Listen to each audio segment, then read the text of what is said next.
पलक काले रंग वाली लड़की थी, जिस वजह से उसके स्कूल में हर कोई उसके काले रंग को लेकर उसे चिढ़ाता था, खासकर उसकी अपनी क्लास के टीचर और बच्चे।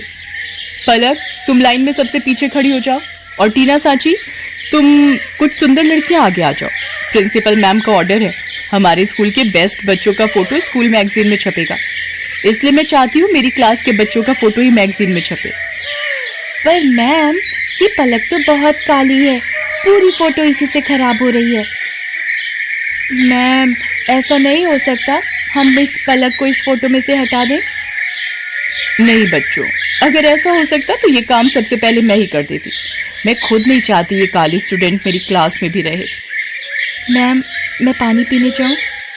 हाँ जाओ, मेरे सिर पर खड़ी मत रहो, और हो सके तो थोड़ा पानी से मुंह धोकर भी आ जाना, शायद तुम्हारा काला रंग चेहरे से उतर जाए और फोटो थोड़ी अच्छी आ जाए।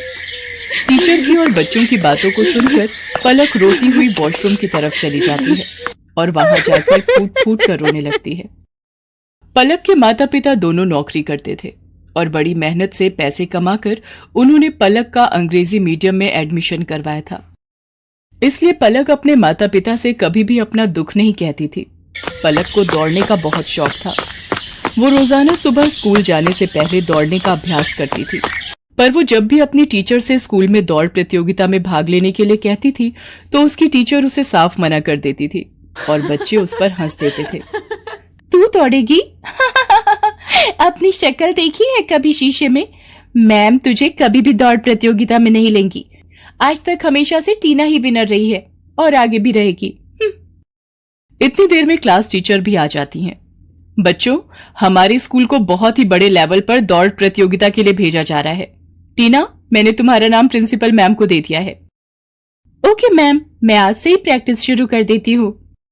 मैम, मैं भी दौड़ प्रतियोगिता में भाग लेना चाहती हूँ। नहीं पलक, मैं तुम्हें इस प्रतियोगिता में नहीं ले सकती। तुम देखने में बिल्कुल भी सुंदर नहीं हो, और अगर मैंने तुम्हें इस प्रतियोगिता में ले लिया और तुम हार गई तो प्रिंसिपल मैम मुझ पर गुस्सा होंगी। पलक रोती हुई घर आती है, पर जैसे ही वो अपनी माँ को सामने देखती है, अपने आंसू पोंछ लेती है और खाना खाने बैठ जाती है। पर उसका मन उदास था, इसलिए पलक अगले दिन स्कूल की छुट्टी ले लेती है। उसे पता था कि वो स्कूल जाएगी तो और बच्चों को प्रतियोगिता में जाता देख उसका मन दुखेगा। अरे पलक बिटिया, आज तू स्कूल नहीं जा रही? नहीं माँ, आज बस थोड़ा सिर में दर्द है, इसलिए घर पर आराम करूंगी। कोई बात नहीं पलक बिटिया, तू तो रोजाना ही स्कूल जाती है, आज छुट्टी कर ले और आराम करना। एक काम करो, आज तुम चले जाओ, मैं पलक के पास ही रुक जाती हूँ। उसे किसी चीज की जरूरत होगी तो बना दूंगी। ठीक है, फिर मैं अकेला ही काम पर चला जाता हूँ। पलक की माँ उसके पास ही घर पर रुक जाती है। पलक सो रही थी और उसकी माँ काम कर रही थी। इतनी देर में दरवाजे पर कोई आता है। जी, मेरा नाम रामलाल है, मैं पलक बिटिया के स्कूल का चपरासी हूँ। मुझे वहाँ की प्रिंसिपल मैम ने भेजा है। उन्होंने तुरंत ही पलक को स्कूल बुलाया है। वो किसी दौड़ प्रतियोगिता में जाना है, शायद यही बात हो रही थी। पलक को, पर उसकी तो अभी तबीयत। रामलाल भैया, आप मैम को बोल दो मैं अभी तैयार होकर स्कूल पहुंचती हूँ। दौड़ प्रतियोगिता का नाम सुनकर मानो पलक के दिमाग में कौन सी फुर्ती आ गई कि वो जल्दी से तैयार होकर स्कूल पहुंच गई। अच्छा, तो तुम पलक हो बेटा, हमें तुम्हारी बहुत जरूरत है और इस स्कूल को भी।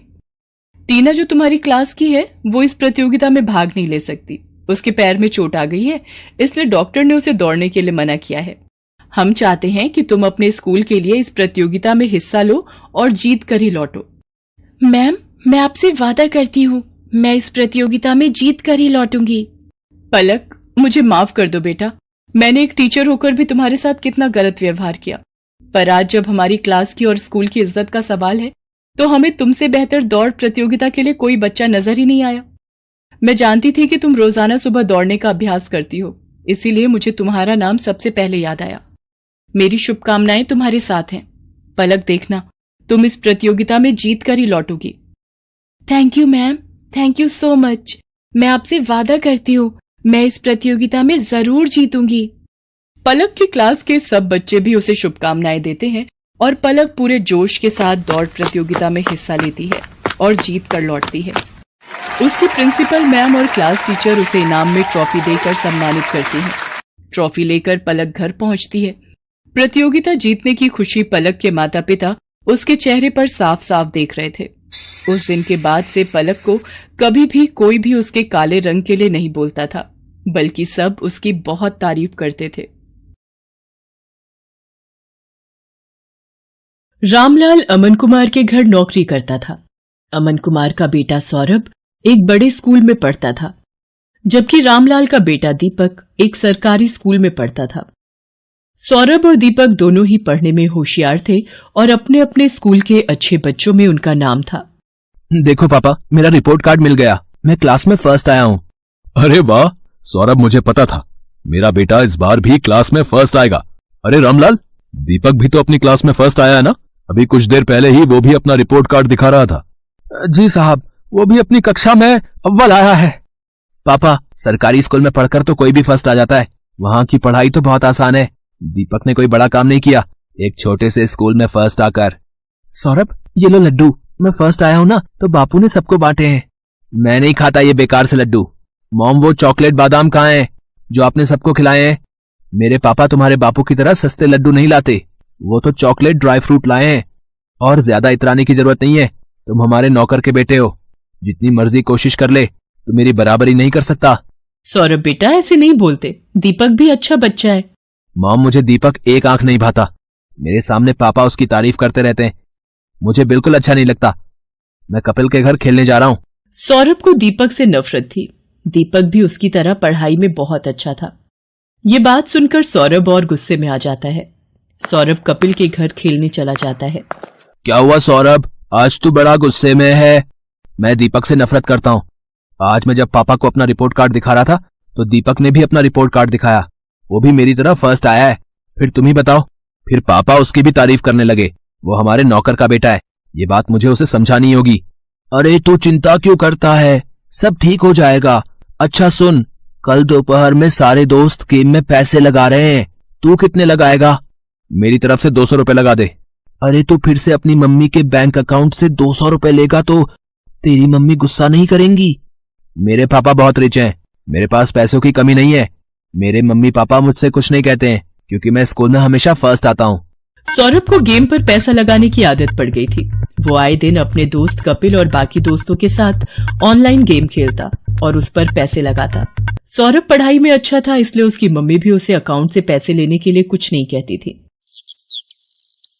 सौरभ, तुमने मॉम के अकाउंट से आज फिर 200 रुपए निकाले हैं। पापा, वो मेरा ऑनलाइन ग्रुप गेम चल रहा है ना, तो उसी के लिए चाहिए थे। अरे मुझे पता है, सौरभ ने मुझे बता दिया था कि वो 200 रुपए ऐड कर रहा है। बेकार में गुस्सा होते रहते हो मेरे लाल पर। वो तो ठीक है संध्या, पर चलिए आप नाश्ता कीजिए। बच्चे हैं, आपस में लगे रहते हैं। संध्या अमन की बातों पर ध्यान नहीं देती। सौरभ को गेम खेलने की आदत पड़ती जा रही थी। एग्जाम भी नजदीक आ रहे थे। एक दिन, सौरभ क्या बात है, आजकल लग रहा है तुम पढ़ाई पर ध्यान नहीं दे रहे हो। तुम्हारी मैम का फोन आया था, तुम 2 दिन से ट्यूशन में लेट पहुंच रहे हो। मम्मी, वो एग्जाम आ रहे हैं ना, तो मैं कपिल के घर बैठकर पढ़ाई करता हूँ। हम दोनों साथ में ही ट्यूशन जाते हैं, तो पढ़ते हुए समय का पता ही नहीं चलता। अच्छा ये बात है, तुम कपिल के घर बैठकर एक्स्ट्रा टाइम में पढ़ाई कर रहे हो, ये बहुत अच्छी बात है। उधर दीपक भी अपनी आने वाली परीक्षाओं की तैयारी कर रहा था। बापू, इस बार मुझे फिर से फर्स्ट आना है। देखना, मैं खूब मेहनत करूंगा। अब मुझे पता है मेरे बेटे, तुम पढ़ाई में बहुत मेहनत कर रहे हो। देखना, तुम्हारा ये जोड़ा हुआ विद्याधन एक दिन तुम्हारे बहुत काम आएगा, और तुम एक दिन हम सबका नाम रोशन जरूर करोगे। चलो दीपक बेटा, अब आकर ये दूध चावल खा लो, मैंने तुम्हारी पसंद के बनाए हैं। और तुम वो कहाँ जा रहे हो अपनी कक्षा के बच्चों के साथ? माँ, मैं साइंस म्यूजियम देखने जा रहा हूँ। वहां पर विज्ञान संबंधित बहुत से उपकरण हैं। टीचर बता रही थी, हमें वहां जाने से बहुत कुछ सीखने को मिलेगा। अच्छा, ये तो बहुत अच्छी बात है। दीपक स्कूल के बच्चों के साथ साइंस म्यूजियम देखने जाता है। वहां उसे प्राइवेट स्कूल के बच्चे भी दिखाई देते हैं, जिनमें सौरभ भी होता है।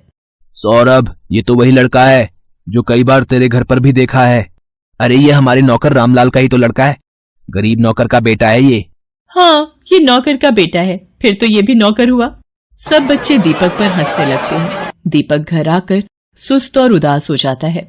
बापू, सब बच्चे मुझे नौकर का बेटा कहकर चिढ़ा रहे थे। सब बच्चे मेरे ऊपर हंस रहे थे। अरे मेरे बच्चे, तू इतनी सी बात पर बुरा मान गया। मैं तुझे तभी तो पढ़ा लिखा कर बढ़ा रहा हूं ताकि तू पढ़ लिख कर बड़ा आदमी बन सके और पैसे कमा सके। रामलाल की बातों को सुनकर दीपक में हिम्मत आ जाती है और वो खुश हो जाता है और खूब मन लगाकर पढ़ाई करने लगता है। अगले दिन दीपक स्कूल जाता है तो उसकी टीचर उसे कक्षा में पूरे साल अच्छा करने के लिए पुरस्कार देती है। दीपक ने पूरे साल बहुत मेहनत करके अव्वल स्थान पाया है, इसलिए दीपक को स्कूल की तरफ से कक्षा में best student of the year का अवार्ड दिया जा रहा है। और मैं जानती हूँ कि फाइनल एग्जाम जो आने वाले हैं, दीपक उसमें भी फर्स्ट क्लास पास होने की पूरी कोशिश में लगा होगा। Thank you ma'am.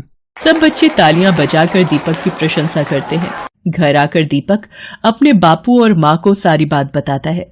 अरे वाह, ये तो बहुत सुंदर पुरस्कार है। जीते रहो मेरे बच्चे। बापू, मैं ये पुरस्कार अमन अंकल को दिखाकर उनका आशीर्वाद लेना चाहता हूँ। ठीक है बेटा, चल तू उनका भी आशीर्वाद ले ले। संध्या, तुम्हारे बैंक अकाउंट से 1 लाख रुपए निकल गए और तुम्हें पता तक नहीं। मैं भला इतने पैसे एक साथ कहाँ खर्च करूंगी? मुझे भी कुछ समझ नहीं आ रहा, ये सब कैसे हो गया? रुको, मैंने बैंक से सारी डिटेल निकलवाई है। बैंक की तरफ से ही फोन है। अमन बैंक वालों से फोन पर बात करने लगता है। रामलाल और दीपक भी वहीं खड़े थे। हो गया सत्यानाश। और दो लाडले को मोबाइल फोन। तुम्हारे बेटे ने बेवकूफी में 1 लाख रुपए न जाने किसी ऑनलाइन गेम में लगा दिए। अब भुगतो। और है कहां ये सौरभ? वो तो अपने दोस्त कपिल के साथ ट्यूशन गया है। मेरे फोन पर सौरभ के ट्यूशन से फोन।